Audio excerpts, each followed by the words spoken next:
Hey guys, Joey Bloom here, and I just got my new 921 Elite X from Toho Marine. It turned out amazing. I wanted to give you guys a little bit of a breakdown and walk through my new boat, show you all some of the cool things that I got on it.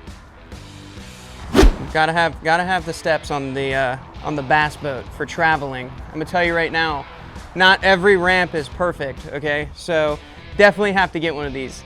And it's one of my favorites because I don't have to jump from like Ninja Warrior on top of my truck to get into my boat now. So it's great. So as you see here, my last boat was a 721, so this is a 921, and it's definitely a big change for me. We'll just start off with the front of the boat. So I ended up going with a Minn Kota Quest for my trolling motor.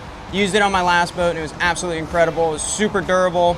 Absolutely loved the way that it performed, and stuck with it this season again, and I don't think I'm gonna change anytime soon. You know, we got it pretty much clean and rigged out the best way possible for me. Fishing the MPFL, we can't use forward facing, but I wanted to limit the amount of graphs I had on my boat. I had 3 graphs on my last boat, doing different type of trails and everything, and now I just kind of kept it simple. Went with the Humminbird 12-inch Explorer unit for mapping and 360. Just kept my Lowrances. You know, they're one of the best for me in the mapping and waypoint management, so I wanted to have a good unit that was able to keep me facing towards my waypoints and understanding the lay of the lake.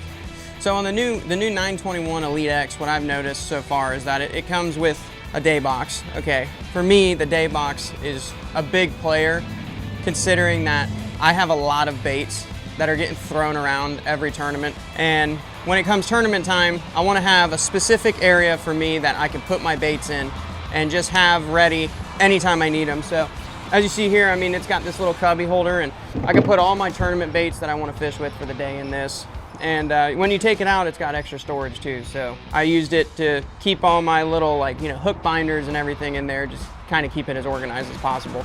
Another big thing for me was Phoenix did a great job at changing the nose of this boat. They did an amazing job. I mean, if you can look at this, it's all one piece, it's clean. There's no big plastic shroud that you're worried about breaking or stepping on. It's just one big piece, and it's got a ton of room to be able to get up on the front of your boat and off of it perfectly fine. Really love that.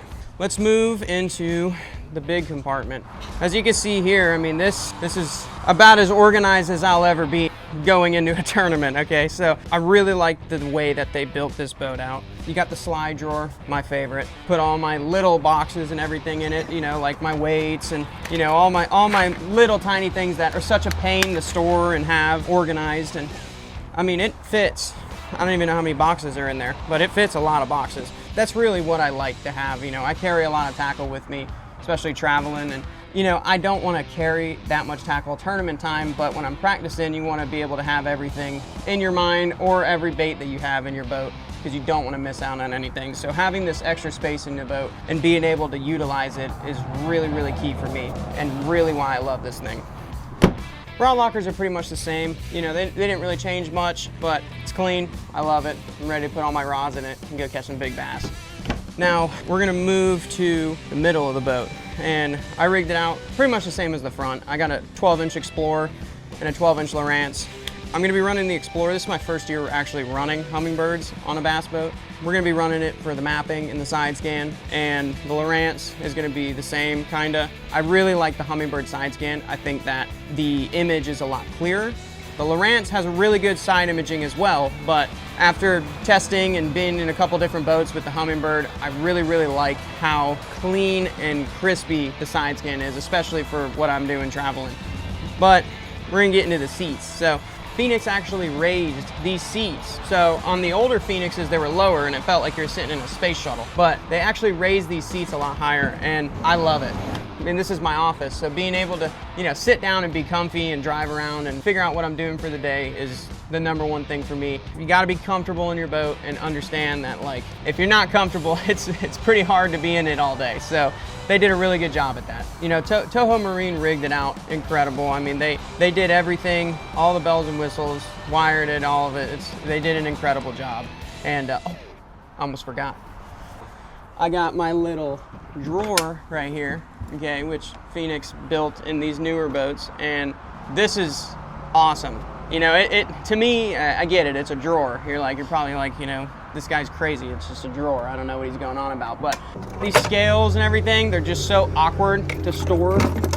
Having something like that right at the ready for me to be able to open up and just grab and put back and not have to shove it in between my seat or the side or in there and have to open everything up, like, that's a game changer for me. And I really, really love that they got rid of the 2 little boxes and put the entire drawer there. So I think that's a really cool thing. I mean, the compartments in the back, everything stayed the same, live well stayed the same, and you know, I put a new engine on it this year. I'm going with the Yamaha Show. Super excited to be running a Yamaha this season. 2 10-foot blades.